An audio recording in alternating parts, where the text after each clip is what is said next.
Hey everyone, Kristen here. I want to start the show today by making a quick announcement. Our Path would like to welcome Allison Joy as our new interim executive director. Allison is an operations professional based in Chicago, and she discovered her husband's same-sex relationship 27 years into their marriage. She credits this podcast with helping her recover and believes that Our Path offers a tremendous lifeline to those in mixed orientation marriages. She wants to help expand the organization's reach and impact. On behalf of the board of directors and staff of Our Path, we welcome Allison as our new interim executive director. And with that, we'll start the show.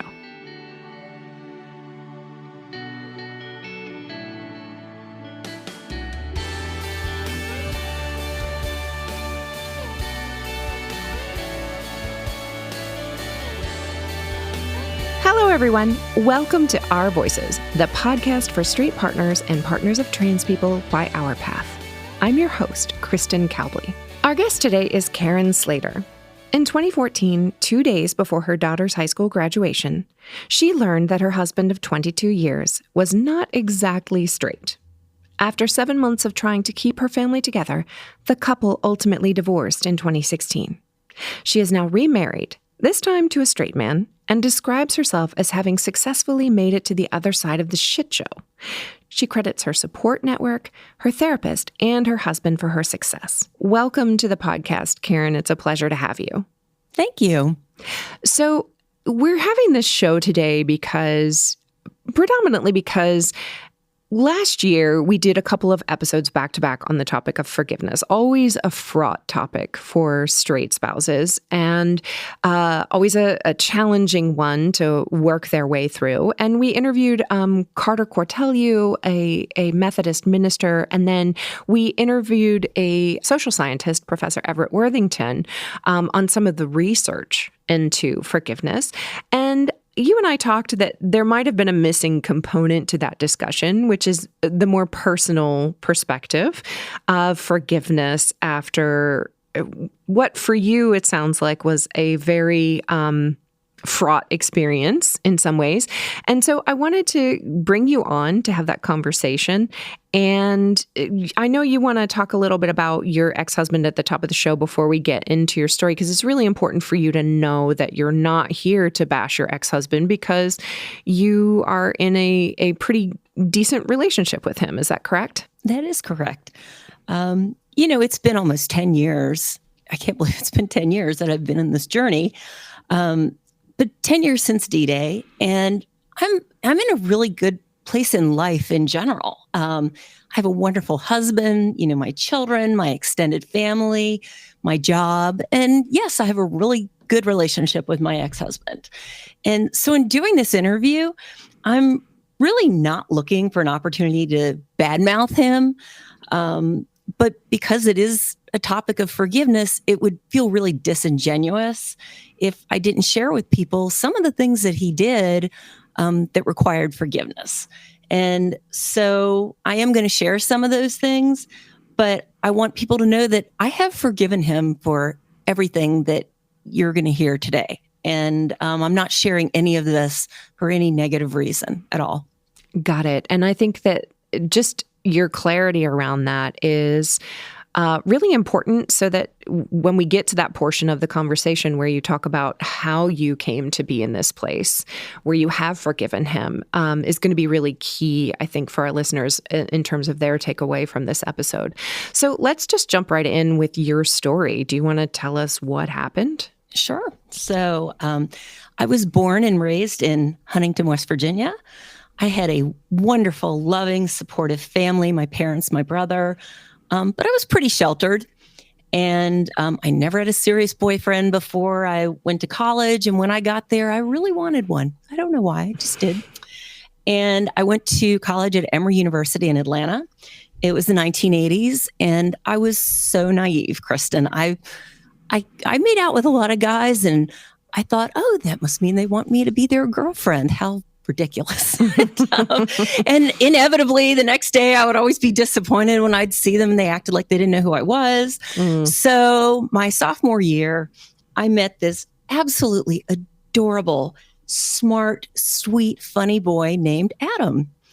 And he was very full of himself, but all of the boys at Emory were at that time. And I was just thrilled he was paying attention to me. And we started spending a lot of time together. And he kind of love bombed me for about 2 weeks. And then I got this surprise from him, which was, I think we should date other people. I'm like, what do you mean? What do you mean we date other people? He's like, oh, I'm not going to tie myself down right now.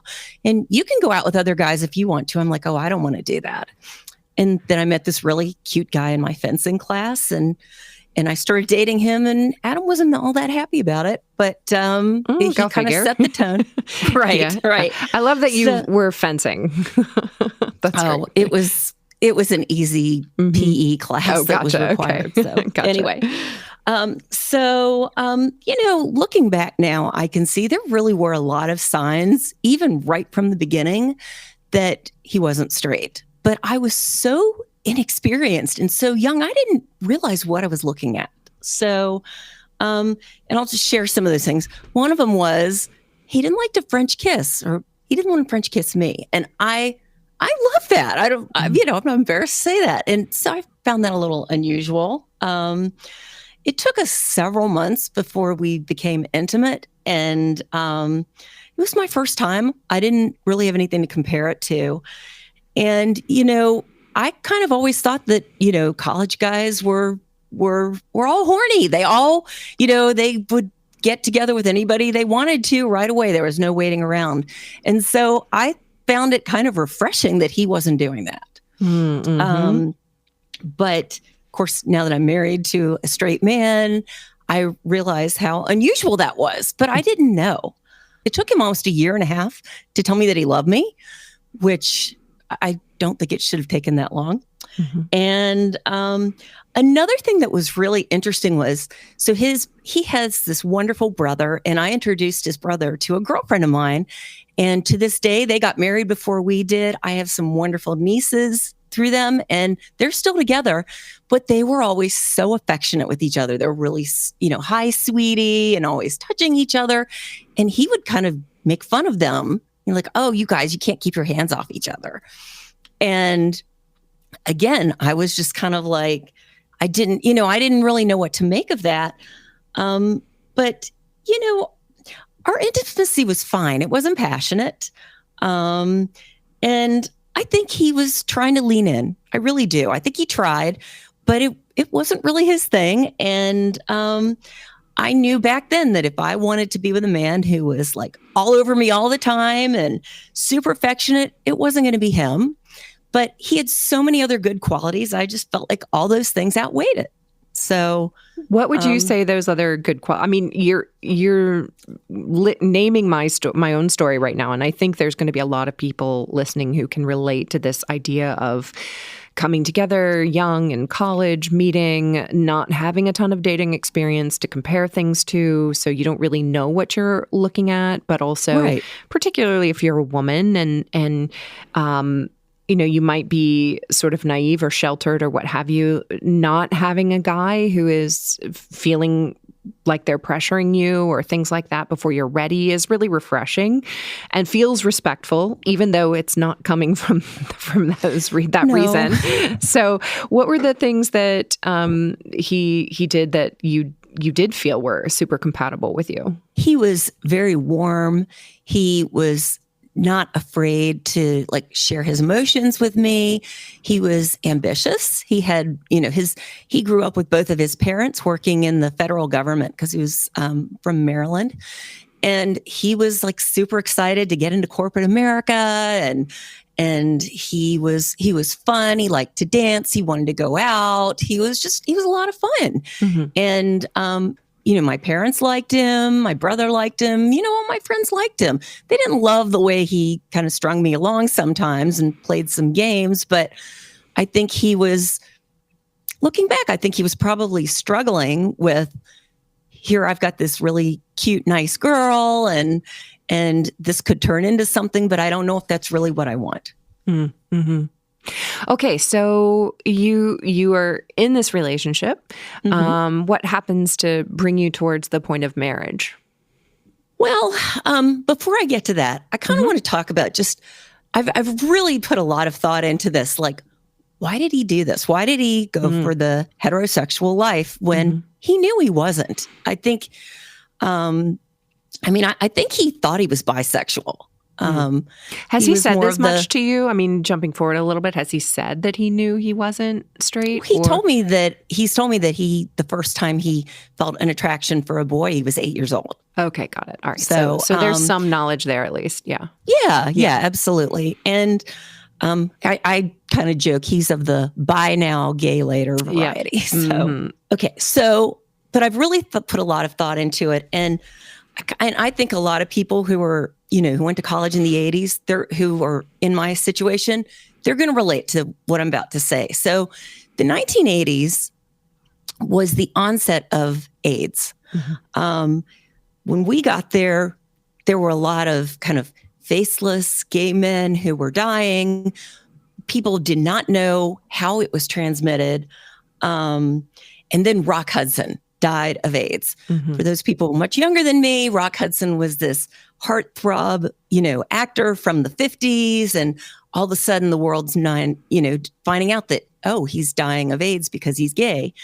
And suddenly the world was in a new place because this disease that was affecting gay men was now affecting men who we didn't think were gay. It was affecting hemophiliacs. It was affecting women. And people didn't know how it was transmitted. People thought you could get it from a toilet seat. People thought, like, I have an aunt who took me to lunch and we had a gay waiter and he's like, and he walks away and she's like, oh my God, I hope I was nice to him. And I'm like, why? And she's like, what if he has AIDS? And I made him cry and he cries in my food. I could die. I mean, it was literally like, I know it's like, it sounds ridiculous, but it was almost like the early days of COVID when none of us knew, how are you going to get this? So, there's a lot of disinformation, a lot of people not understanding things. So I think back then, it wasn't just a lifestyle choice. If you were living as an authentic gay man, it could mean the difference between your living and dying. And so being with a woman who was a virgin, that kind of took that risk away. And then there was the social stigma. There was a lot of very religious people who were saying, God has sent AIDS to get rid of all the gay men, to punish the homosexuals. And in our college, the only people who were in the student organization for lesbian and gays were either very effeminate men or very masculine women. There were no metrosexuals. Right. They just weren't in it. This is Atlanta. I mean, I lived in Atlanta for 17 years, but I didn't move there until like 2001 or 2000. But Atlanta in the 80s, it's still the South. I mean, now you go and it could just as well be a northern city, but back then, absolutely still in the South. Yes, yeah, definitely. So there was a lot of stigma that went along with it. And, like I said, he was not super effeminate. And so I don't think that it felt natural for him to identify as gay. Although I will say that when I told people I was getting divorced, and at first I was like, I don't want to talk about why I'm getting divorced. And I had some family members say, is it because he's gay? And I'm like, maybe my gaydar just really sucks. I think that's actually proven. So I won't go anywhere with that. Finally, I think the other reason that he really chose to live a heterosexual life is that he wanted the traditional life. He wanted the wife, the kids, the house in the burb with the picket fence, the life in corporate America. Being a gay man was not going to get him there. And so I think that he was always so good at compartmentalizing. So I think he was able to say, all right, this is what I want. I'm going to take that part of myself that's gay and I'm going to put it away in a box and I'm going to put it away. I'm never going to touch it again. And I think he really believed that he could do that. And he eventually figured out that he couldn't. So, so I do have sympathy for what that must have been like for all those years, not being able to live who you really are. Right. And I don't think making the decision to live a heterosexual life when you're gay could have been an easy thing for him to do. And so having said all of this, it doesn't make what he did to me right. It doesn't make any of that right. Right. And I also know that he regrets what he's done to me and really to our children.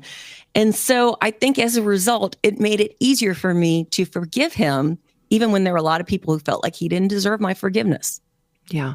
So, okay. Well, thank you for that context and that background. and no, it's really, really helpful. So you get married and you have 22 years of a life together. You have how many kids? We have 2 children. My daughter was born after 4 years, my son after 3. We had a great friendship. We had a really good friendship. Yeah. And we did not have a really physical, romantic life. But my parents were my parents have a really great friendship, and it was very solid and respectful. And so I just thought that was normal. I didn't think anything of it. But okay, here comes the first big clue in my marriage. Yep. Really big. So in 2000, the show Queer as Folk came on. Yeah. And we have 2 little kids. And we're not, not a lot of sex life going on. But he says, oh, here's this great show. Let's watch this after the kids are in bed. I'm looking for ways to connect with him. And I thought, okay. And so we turn it on and we're watching it. And I cannot believe what I'm watching. I couldn't believe it. It's not like today you could go on, if you wanted to, you could go on Pornhub and see gay men having sex. I'd never seen this before. And I was shocked. It was graphic. And I mean, you could have picked up my jaw off the floor. And at the end, I'm like, doesn't this bother you watching all this gay sex? He's like, no, I think it's cool. And I thought, wow, he's really open-minded. Yep. and I didn't really want to keep watching it, but I was looking for a way to connect with him. And I really, really, really should have realized that straight men do not want to watch this as a general rule. As a general rule. Yeah. Right. Right. And so we watched it for years. And I actually grew to like it. I liked the characters. The lead actor was really cute. And so I watched it with him. And I will tell you the really ironic thing is, years later, when I was in my 7th month period between D-Day and him moving out, a friend of mine said, hey, did you know it's on Netflix? So I turned it on and I had to turn it off after 10 minutes. I could not watch it. I was so triggered because I realized that what I had thought was our couples thing wasn't. It was it was showing him the life that I think he wished he was living. It was more than likely turning him on. Yeah. And I had to turn it off. It really upset me. Yeah. Okay. So that's the first sort of, rainbow flag. Yeah. Right. And then, so what happens after that? So then I would say some of the other, there was lots of clues over the years. Things like I picked up his BlackBerry and I see that, he went in to get Chinese food and I see messages on Craigslist. And he always explained it away. He always had great reasons why, it was a friend of mine at work who it was his phone, just things like that. And one of the other really big things that he did, and this is hard for me to talk about, but I'm going to, was the gaslighting that occurred around our sex life. And when I was young and when we got married, I was really thin. I was young, I was cute and everything. Then I have 2 children. And over the years, he didn't come out and say this, but it became pretty clear to me that he thought I was kind of a frumpy housewife. And he used that as an excuse to not have sex. He literally told me that my weight turned him off. Yeah. And, the ironic thing is, in all the years that we were together, and he told me a lot of lies, he was telling me the truth in that moment because he didn't want a soft, feminine, curvy body next to him. Right. He wanted something else, which I was not. And there's no amount of losing weight that was going to fix that. But I didn't know that back then. Right. And so... Well, can we just take a moment to pause here on this? I mean, I know it's difficult for you to talk about it. I can hear the emotion in your voice. Yeah. We haven't really delved into this aspect too much on this podcast. You know, I interviewed William Dameron, who wrote the book The Lie, a couple of years ago on the show, and he basically acknowledged that he told his wife that her weight was a factor in him not wanting to have sex with her, which obviously was a lie, and that his wife had said something like, you know, in the book he writes that his wife says something like, "You made me hate myself." And then we interviewed Ryan King a couple of times. Yes, he's so fun. A lot of people think we shouldn't interview him, but that's okay. Diverse opinions are welcome. But he talks about how that also is very common, that gay men will tell their wives that they are too fat. And then I also believe that husbands of lesbian wives get their version of this as well. And how that really picks up on one of the most vulnerable soft underbelly spots that you can kick a woman in, especially in this culture, is her weight. And for a man, the equivalent might be, you know, his robust sexual desire for his wife. When he's demonstrable about that, he might get rejected or rebuffed and accused of being sort of predatory or frankly rapey in some cases. And in this culture, the last thing a man of, you know, integrity wants is to be considered as having a predatory sexuality. So, you know, these are the kind of vulnerable soft spots for men and women. And it's really interesting that those are the areas that get picked up on for reasons why spouses don't want to have sex. And, you know, it's really damaging. I mean, what would you say has been, you know, have you recovered from that, or how did that sort of play into your own self-image and impact you beyond those moments? Well, before I answer your question, I want to say that Adam is not a cruel person.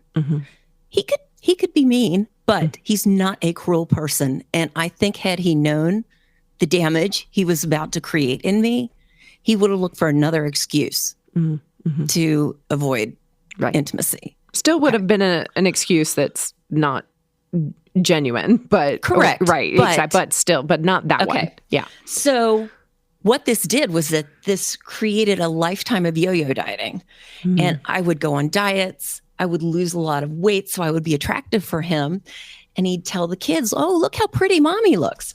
And I remember thinking, "Pretty? It's like not sexy, not beautiful, not hot." Pretty, like a piece of glass art that you put on the coffee table and you're not supposed to touch. Right. And so I would arrive at my goal weight. I'd feel really good. And for about a week or two, I'd have a sex life again.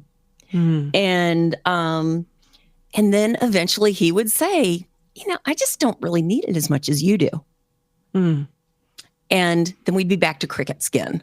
And I would feel so defeated. But I would also feel really hungry.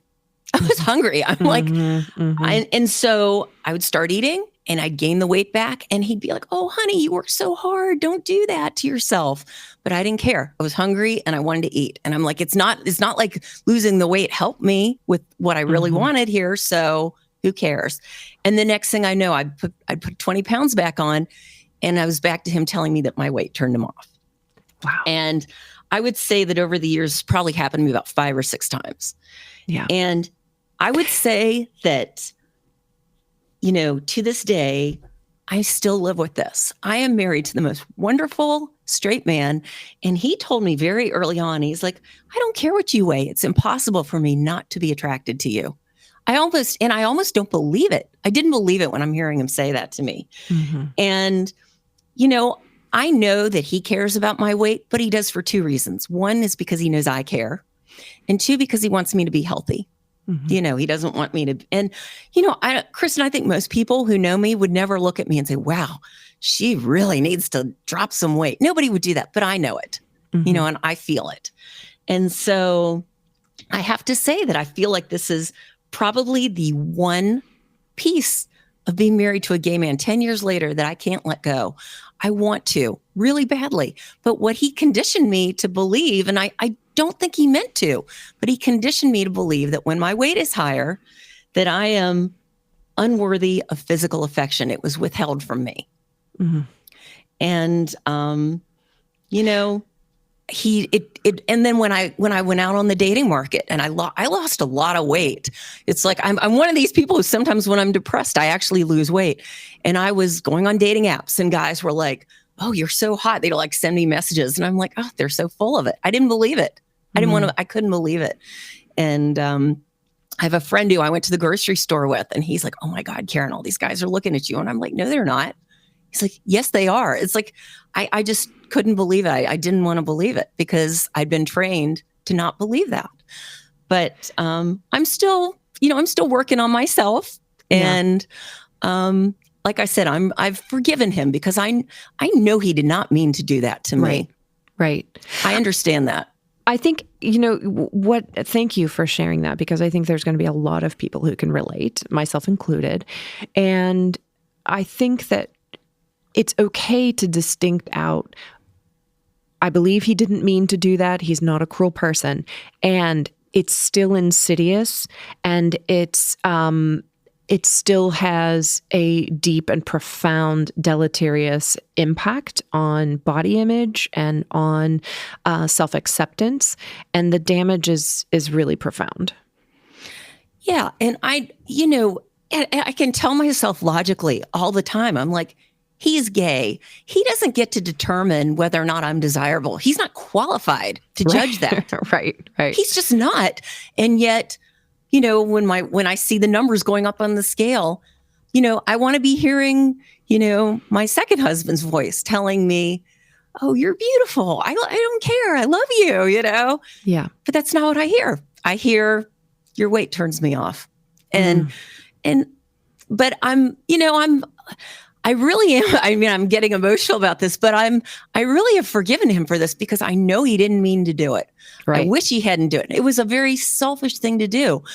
But I also realized that back then, I don't think he was capable of thinking about anybody but himself in those moments. Right. He was thinking about himself. And I understand that. So I think, and that brings another point that I think we try to emphasize on this podcast, is that even when somebody is not meaning to be mercenary, or as you were talking about before with coming of age in the 80s when the AIDS crisis is going on, and someone says, because my husband did this too, like, I want the heterosexual life, I want the family, I want the wife, I want the job, all of that kind of stuff, and what that looks like. The question that gets left out of the calculus often is this fair to her? And to the person I'm about to marry, or is this fair to him, the person that I'm about to marry and bring into my closet with me? And I can well imagine that there's not, to the extent that this is conscious, if you are compartmentalizing and you're putting it in a box and saying, I'm not going to take out my sexuality, I'm just going to lock it away and I'm going to forget about it. And I think a lot of our spouses have done that. The one thing that does get lost in that is this fair to my spouse, what I'm about to do, what I am doing? And all the way up through the gaslighting, like, even if I'm not intending to be cruel, is what I'm doing fair to my spouse? And so do you feel like he ever sort of asked himself that question? Or do you feel like, as you're saying, like, he was concerned primarily with his closet and maintaining it, et cetera? I think he has asked himself that question in recent years. Yeah. Because he's grown up a lot. Yeah. But I think back then he was, I'll get to another part of the story in just a little bit. Yeah. With somebody who kind of like posed that to him. One of the few people who knew who he really was did pose that to him. And he kind of, he was good at, he was like, "Oh, I'm not in that box at the moment. I'm in this other compartment." Mm-hmm. And I think he was able to kind of put it out of his mind. Yeah. So, okay. So, all right. So then let's keep going with the story. So, okay, what happens next? So I do want to say, like, I have this image of, or kind of an imagery of what my life was like. And I bet a lot of my peers can relate to this. Because I saw signs, I look back at my life, I feel like it was like I was living in a connect the dot drawing, because every time I would see a dot, I would see a clue, I would connect another dot and connect another dot. And I'd be like, what is this picture? What am I looking at?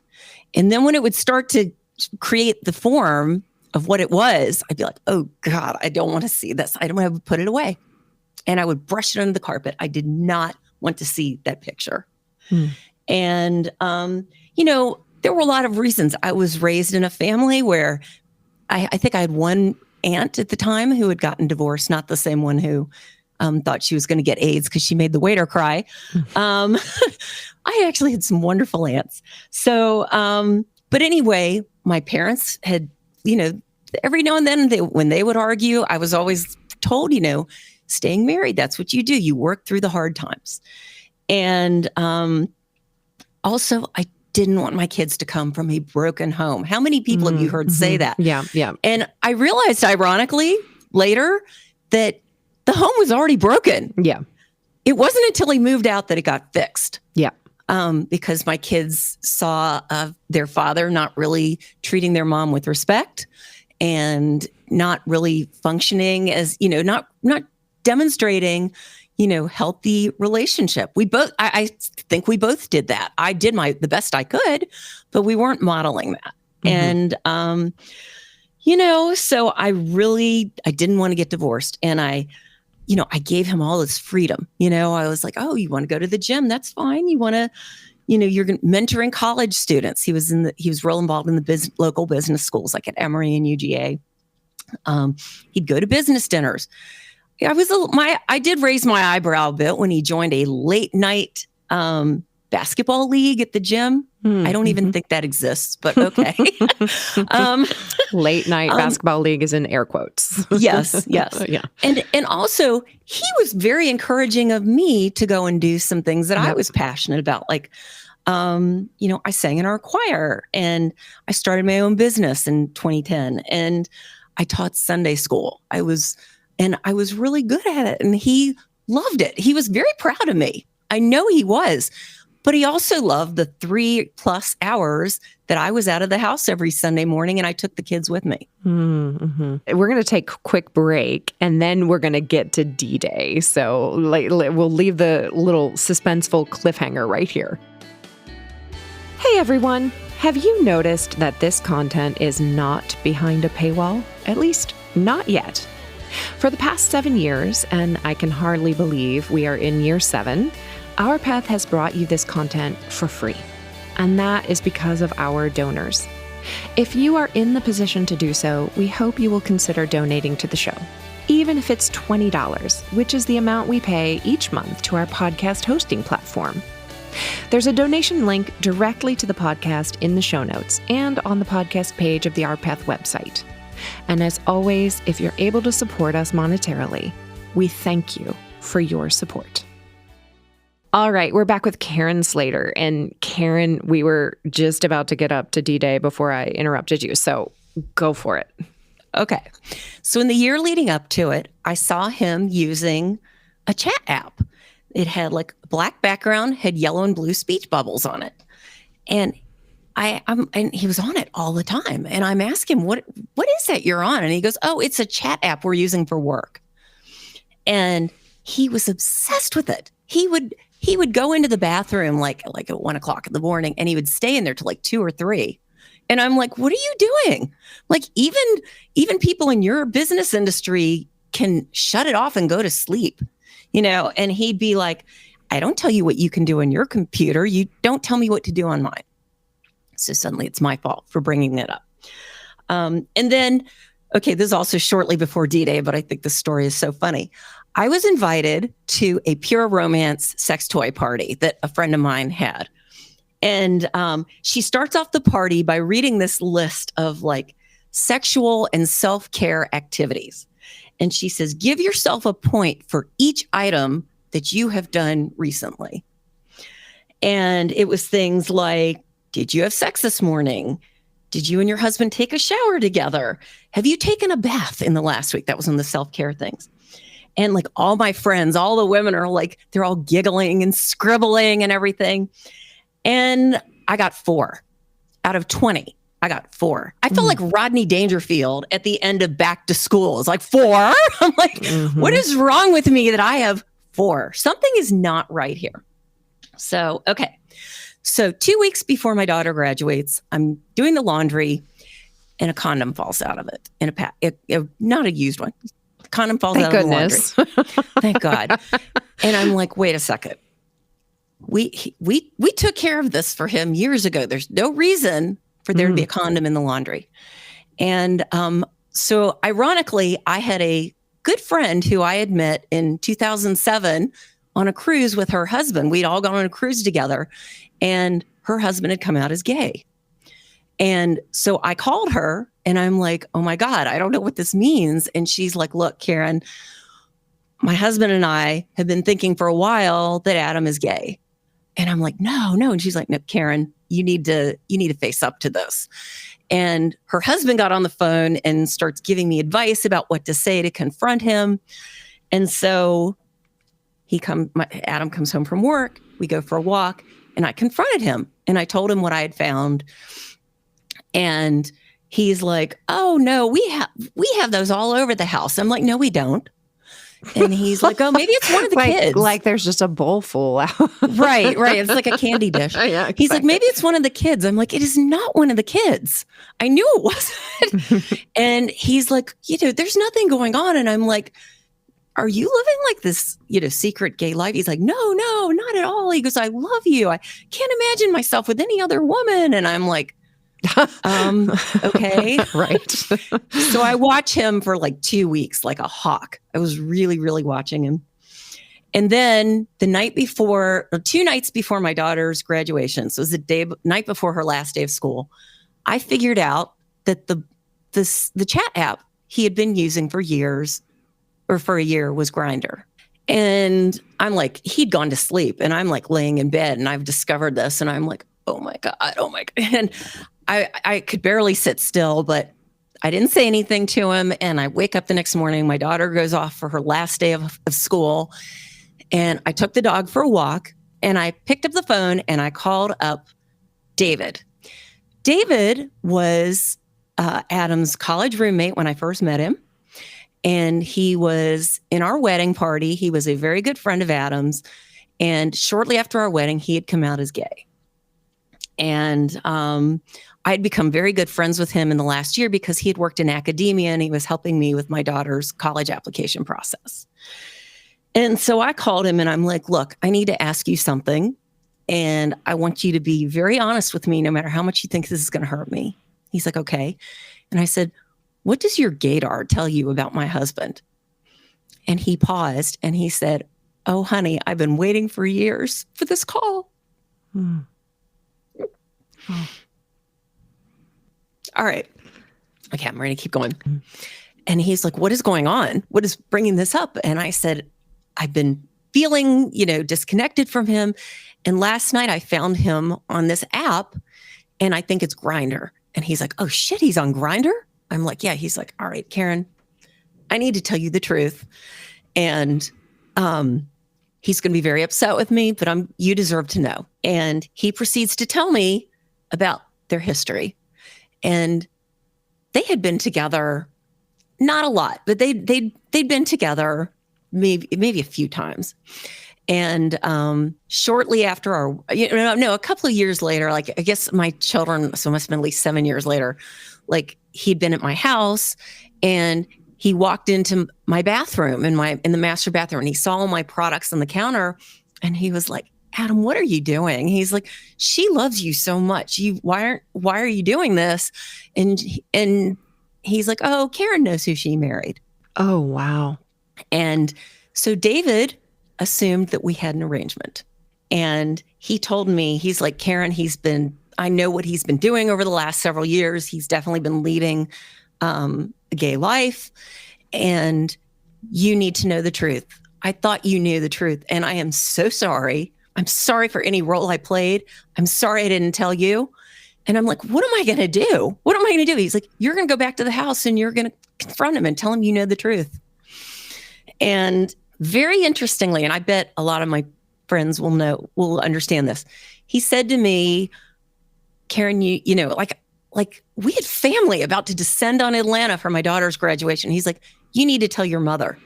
He said, because he's about to isolate you and you need your mom. And go, David. Like, oh, I mean, yeah. And I'm like, I don't know. And so anyway, I go back to the house, and this one falls into the category of you can't make this shit up. He was in the closet getting dressed when I found him. And I told him about my conversation with David. And at first he tried to, say, oh, it's not true. It didn't really happen that way, blah, blah, blah, blah. And I said, okay, you want to explain to me why you've been on Grindr for the last year? And at that point he knew. He knew. And he had to go to work. And so he left, and he had to pick up his mother later that day from the airport. And the next day my parents arrived. And I made the calculated and incorrect decision to not tell my mother, even though David encouraged me to, because I didn't know what any of this meant. I didn't know what was about to happen in my life. And I didn't know if he was going to be in my life for a long time or if this was it. And I felt like his being gay was something that once my mother saw it, she would never unsee it. And I didn't want to ruin him in her eyes in case we did stay together. And so I decided not to tell. And then the day after my daughter's graduation, we went to a family wedding, and I didn't say a word to anybody. Anybody. But one of the things that, David predicted that he was going to isolate me, and he did. And he told me I wasn't allowed to talk to David anymore. And we spent the next 7 months trying to keep our marriage together, trying to work through things. We went to couples counseling. We tried having new rules in our marriage. We did not tell our children. We tried all kinds of things. What were the new rules? Oh, that he could still talk with, he could still talk with people. I wanted him to get rid of Grindr, which he actually didn't. He told me he did, but he didn't. About making time for each other. It just, there were, there's some things too I don't really want to get into, but we did try to work through it, but the only people I was allowed to talk to were my hairstylist and my personal trainer. Oh, wow. Oh, my God. And the only reasons I was allowed to talk to them is because they were not in our friend circle, and they had nobody to tell who would care. And, they tried to encourage me. They tried, one of them was encouraging me to try and keep things together. The other one was like, hey, you're a bombshell. You can go out and have fun, So it was really, I was getting a lot of mixed messages. And the one thing I really, really wish was that I had found like the Straight Spouse Network back then, because I think I made some decisions during that time period that if I'd had people who actually understood what I was going through, I would have made some better decisions. Yeah. But I didn't. So finally, at the end of, 7 months, we decided this was not going to happen. It was not going to work. We could not make it come back together. And I realized too that, this was not a phase for him. This was very real. He was, and he needed to be set free to really be happy. And I did too. So you make the decision to call it. And then what was your sort of healing trajectory like after the divorce? Did you spend some time in rage and anger? How did that look like for you? Oh, I definitely had all of those things. I actually felt like I went through the 5 steps of grieving and everything that while in the 7 months, and then he moved out and I went through it again. But I was working with a therapist. She was amazing. And she really strongly encouraged me to get on some anti-anxiety meds. And I really resisted at first. And then I finally did. And it really, really helped. And I was very determined that I wanted to heal. I wanted to get better. I wanted to be strong for my kids, and I wanted to heal because I wanted to get back out on the dating market. And I felt like, I needed to get there mentally because I couldn't go on dates if, just the mere words, I'm getting a divorce, caused me to burst into tears. Nobody wanted to see that on a date. Right. Of course. Yeah. And so I started to realize as part of all this that I needed to forgive him. And there were a lot of reasons why I would. Number one, it made my kids happy. My kids love their dad. They wanted to see us getting along. And they did not want to hear me bad mouthing him. And, he was, when they were in that phase, my kids were really like, oh, we love dad. We accept him and everything. He had not yet started going through his gay adolescence. And so, I realized pretty quickly that I needed to shut down my criticism of him, because he was probably going to hurt them a lot. He didn't need my help to look bad, and unfortunately for my kids, that was true. I think for a while there, they definitely felt like they were an afterthought with their father, which was crazy because he had been like an amazing dad. Like when I told everybody I was getting divorced, they were all like, he's such a good dad. Not the best husband, but he's such a good dad. So people were really surprised at that. But okay, also another reason to forgive him was because I knew it was going to make my divorce go more smoothly. If I was being angry and bitchy and fighting with him, he was just going to push back. He was not going to respond. But if I was nice to him, I knew that he would work with me. And it was actually very easy to be nice to him because I'd been doing it for years. I had I had gone along to get along for so long. It was very easy. But I want to draw a distinction here between being nice to somebody as a means to an end, and forgiving them. Right. So, yeah. So can you? No, there is. Yeah. Mm-hmm. And then the other thing, another reason to forgive him was because I knew we were still going to be co-parenting for a while. My children are both in their 20s. My daughter's moved cross country for grad school. My son still lives here. We still co-parent. We do. And so, I just knew that forgiving was something I needed to do. And so, the big part of this was that I realized that I didn't have to stay angry at him. And there was a reason, was that everybody else was mad at him. Like all of my family was mad at him. And I realized that they could carry my anger for me, especially my mother. My mom was so mad at him. Nothing like a mama bear. Yeah. And she was just like, she had loved him so much, and she'd been a really good mother-in-law, and she was very hurt by not only what he did to me, but to our kids. Yeah. And so I realized, I said, Mom, you can be mad at him for me. You can carry this for me. And she was a little bit like, hey, why do I have to do that? But she's been doing it for 10 years now for me. And the minute I made this conscious decision, I am going to forgive him, I'm going to let this go, I swear to God, it was like, I swear to God, I felt like I had a weight lifted off of me. I really did. I felt happier. And, but I want to define for everybody, what does forgiveness mean? Because it can mean a lot of things. I was letting go of what he had done to me in the past. And so I didn't need to come out and tell him, I'm forgiving you. I also didn't see the forgiveness as a lifetime get out of jail free card for anything. Because if he did things to me in the future or to my kids, things that upset me, I was still going to get mad at him. But all the stuff that was in the past was going to stay there. I was not going to litigate it with him. Didn't mean I wouldn't process it still. Didn't mean I couldn't still feel it. But I wasn't going to talk with him about it because it's done with. Because I realized that I couldn't move forward if I was still dragging all this baggage behind me. And, it didn't mean also that all the stuff he had done to me was okay. It's still not okay. But, it just meant that I wasn't going to confront him about it anymore.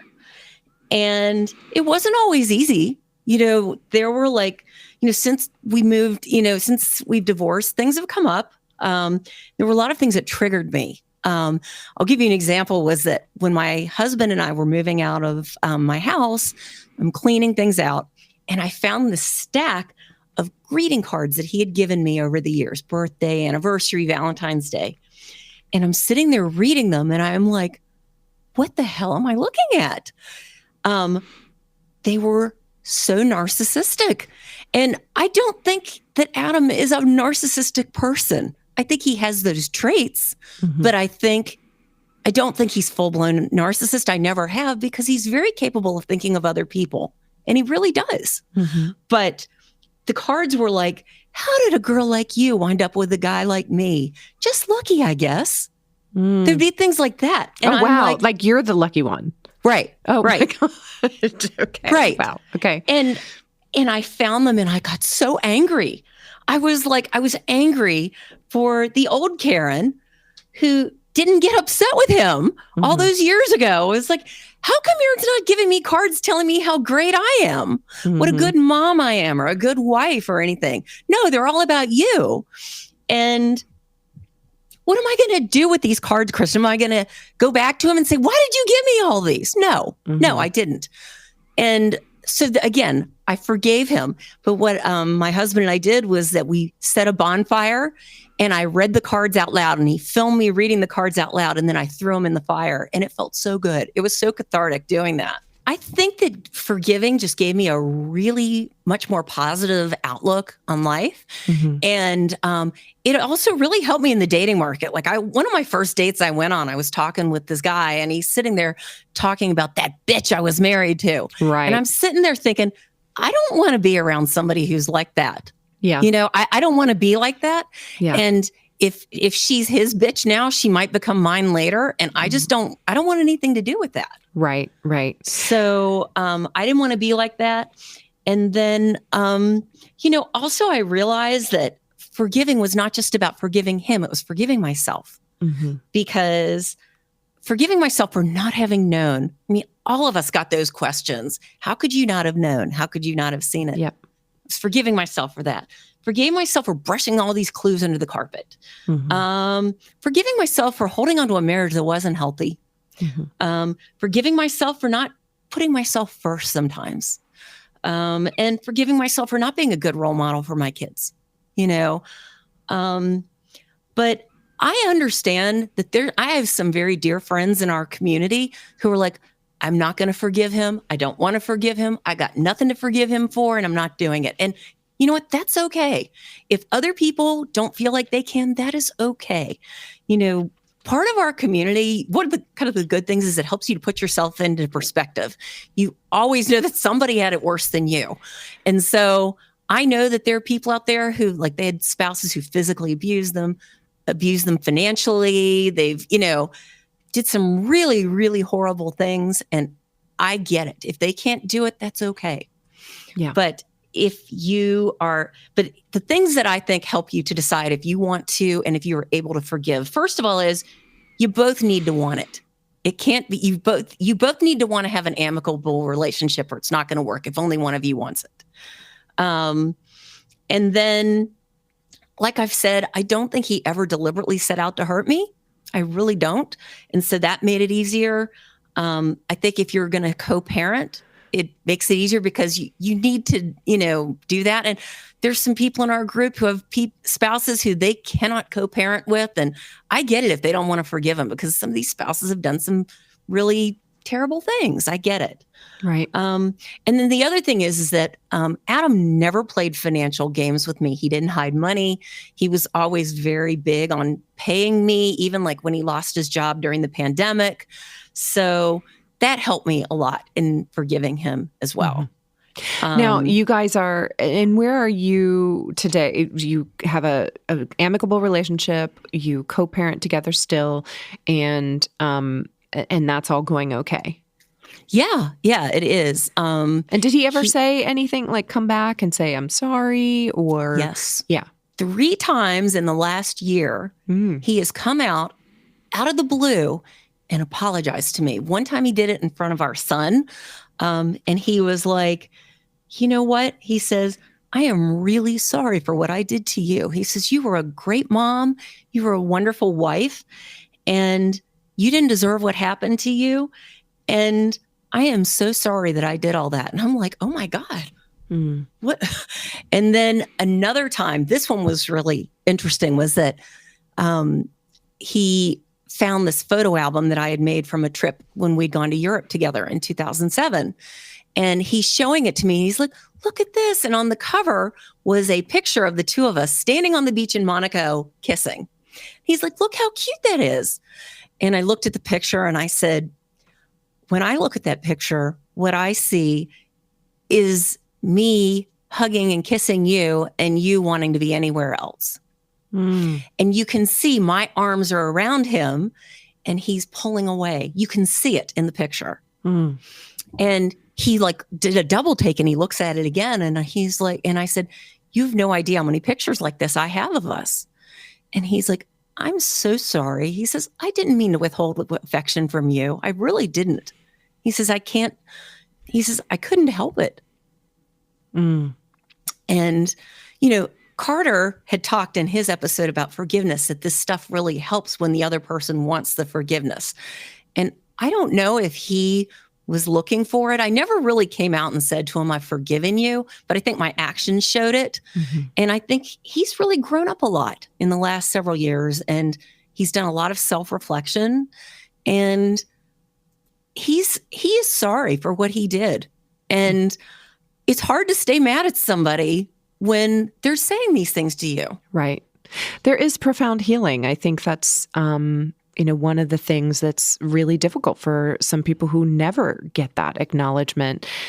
Giving closure to yourself and finding that forgiveness, if that's something you do want to do within yourself, is certainly maybe a higher bar. We were talking about this, I think, with I can't remember if it was Everett or Carter, but the sort of mountain is a little bit higher to climb when you don't have those things. But you'd already done the forgiveness process before this past year. So, yes, you had done this without acknowledgement from him as well. It's just that acknowledgement has now come on the heels of that forgiveness. Yes. Yeah. Yes. And, the other thing I want to say, and I know all of us can kind of relate to this, is that, he and I met when we were 19 years old, and we grew up together in a lot of ways. And we shared a life, children, homes, a common history. And to this day, I see memes or I see stories in the news, or a few weeks ago, there was a special on Netflix about the making of the We Are the World video. And which was amazing, by the way. If anybody from my generation watches that, you'll love it.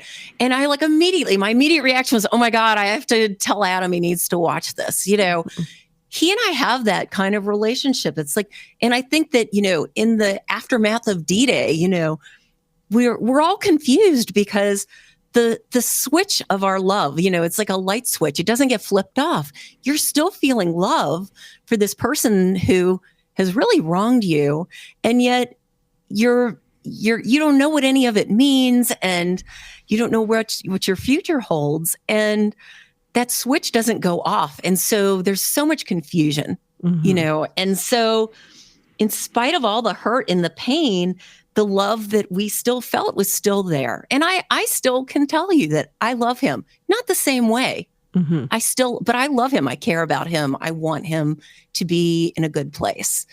And, he's got a boyfriend, and, my husband and I went to dinner with him and his boyfriend, in November. And then, our family dog passed away in September. And, we had a memorial service when my daughter was back from Seattle, and we did the service, like the six of us, my husband and his boyfriend, and it was just really healing. And I guess what I just want to tell people is that, in the end, I feel like the forgiveness was really not for him. It was for me. And letting go of the anger, which was very well earned. The anger was very well earned. But I let it go, and it's allowed me to move forward. And I'm able to look back at 10 years later, and I've got the 30,000 foot view, and I can see what can happen if you are able to, to let it go and to move forward. And if you want to have an amicable relationship with your ex, it is possible. It's not possible for everybody, but if people can do it, I recommend it, because it's really helped me to get where I am today. And I don't, do I wish that maybe I hadn't married a gay man, that he and I both married other people and who are more appropriate for each other? Yeah, of course. But then I wouldn't have my kids. And my kids mean the world to me. And maybe they would have had a different father. Maybe they would have been different people if I had had children with somebody else. They would have been. But I love my kids. And so as a result, I can't regret what I did. Mm. Well, thank you so much. I think that's a perfect note to end on. And we thank you so much for coming on to share your story. I know that it's going to be one that resonates with a lot of people who are listening. And I also think it provides a roadmap for those who are interested in creating an amicable relationship and forgiveness as part of their journey. Again, no pressure. And everybody finds their own way through this. So again, no pressure. But thank you, Karen, for coming on the show today to share your story. Thank you for doing this. To be honest, I've been wanting to tell my story for 10 years. And for a long time, my children didn't want me to. And they both know about this. They were both calling to wish me good luck today. And I want to make them proud of their mom. Oh, so. Well, say hi to your kids for us. I will. And we're so glad that you were able to tell your story and share it in a way that other people hopefully will benefit. So thank you. Thank you. Thanks to our listeners for tuning in today. Please be on the lookout for all new episodes as they drop. Don't forget to follow, subscribe, all that stuff to our podcast. If you are so inclined, we'd love it if you leave us a review. This is a friendly reminder that the views of the host, yours truly, are not necessarily the views of our path or its board of directors. I want to thank our engineer and editor, Drew, at Play Audio Agency right here in Cincinnati, Ohio. And until next time, this is your host reminding you, keep using your voice.